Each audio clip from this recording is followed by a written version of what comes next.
आगे मैया कैसे सूता हथ। अच्छा ज्यादा फुरफुर कर रुक तोरा नकी पर हम चूटा लगा देती ल।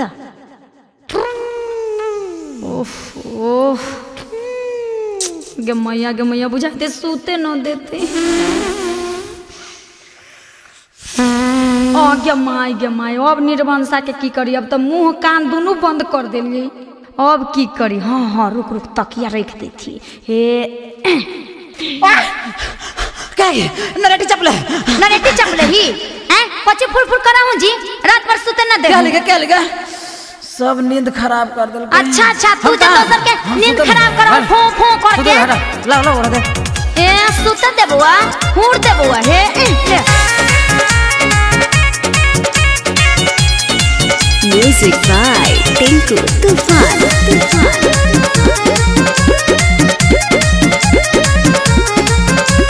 सुते के बेरा में मौगी करो ही तांग गे। पति संग रहे के नहा तो ढंग गे। अच्छा ढंग हमरा नहीं कि तोरा नहीं सूते के ढंग है। सुते के बेरा में मौगी करो ही तांग गे। पति संग रहे के नहा तो ढंग गे। पूरे रात खराब कर दे है। मान तो हर गे मौगी काहे घबराता। ये जी सुन ले हो ए पिया हो ले हो जन खराता कि हमारा माथा चकराता। ए पिया हो ले हो जन खराता कि हमारा माथा चकराता।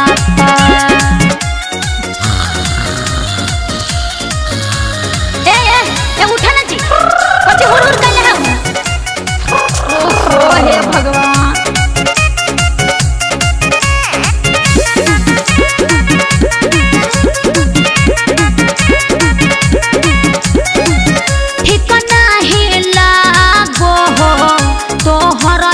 दतिया करे लागो हूँ हाला होते आधी रतिया।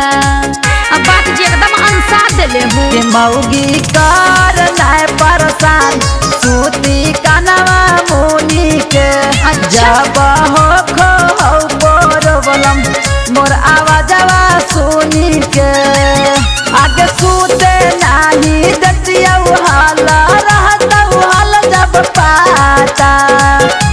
ए पिया हो ले हो जन खराता कि हमारा माथा चकराता। ए पिया हो ले हो जन खराता कि हमारा माथा चकराता। ई मर्दाना के कुछ नहीं बुझाई थे घोड़ा बेच के सूत गेल है ने फिकिर। हमरो न सूत दे घर रात बुझाई पागल बना दे दे मर्दाना हमरा। आजी उठा जी बिहान से तू दोसर रूम में सूती है। आगे तेरा बहन के सूते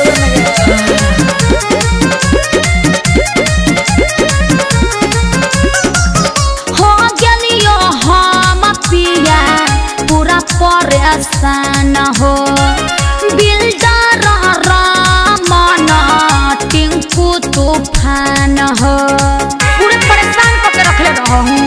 हमार कैला ही गे मौगी काचे नींदिया खराब।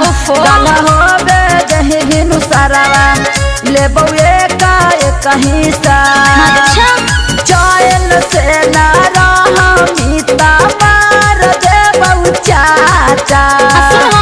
ए पिया हो ले हो जन खराता कि हमारा माथा चकराता। ए पिया हो